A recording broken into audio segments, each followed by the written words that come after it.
کو پیدا کیا ہے نا اسی نے شفا بھی رکھی ہوتی ہے، اور وہ شفا کا ذکر میں جو ہے وہ پنہا ہوتی ہیں چیزیں. جب ہم شفا اللہ تعالیٰ کا ذکر کرتے ہیں، جو بندہ سچے دل سے اللہ کو پکارتا ہے اللہ اس کی پکار ضرور سنتا ہے، کیونکہ رب تعالیٰ جو ہے سمیع بھی ہے اور مجیب بھی ہے.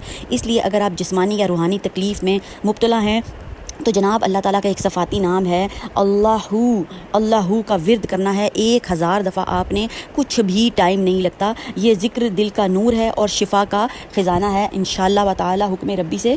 تو کیا کرنا ہے؟ عزم اور یقین کی قوت کے لیے روزانہ 1000 مرتبہ پڑھنا ہے لا علاج مریض یا اللہ کا بکثرت ورد کر کے شفا کی دعا مانگے، انشاءاللہ تعالی شفا ہوگی. اور مریض خود بھی پڑھ سکتا ہے اگر اس میں استطاعت ہے، پڑھنے کی طاقت ہے تو وہ خود بھی پڑھ لے. اور اگر نہیں ہے تو اٹینڈنٹ جو ہیں، جو گھر والے ہیں، وہ ان کو ڈیلی بیسس پر جناب 1000 دفعہ جو ہے وہ اللہ سبحانہ و تعالیٰ کا جو ورد ہے اللہ پروردگار عالم کا جو ہے یہ صفاتی نام ہے، اس کا ورد کریں. اور بیمار کو جو ہے وہ دم کیا ہوا پانی دیں، اور ساتھ میڈیکیشن بھی تو ظاہر ہے جاری اور ساری رکھنی ہے، اور اللہ کا نام بھی. تو یہ جسمانی علاج اور روحانی علاج تو دونوں ہو جائیں گے نا. اللہ کے جو نام ہوتے ہیں، آیات ہوتی ہے، ان کے ذریعے جو علاج ہوتا ہے اس کو کہتے ہیں روحانی علاج، روح کا علاج. تو وہ بھی ہو جائے گا، اور میڈیسن بھی جاری رکھیں تو انشاءاللہ و تعالی حکم ربی سے بہت جلد شفا پا جائے گا مریض. اور بھی کچھ مسائل ہیں ان کے لیے بھی آپ ورد کر سکتے ہیں اللہ کا صفاتی نام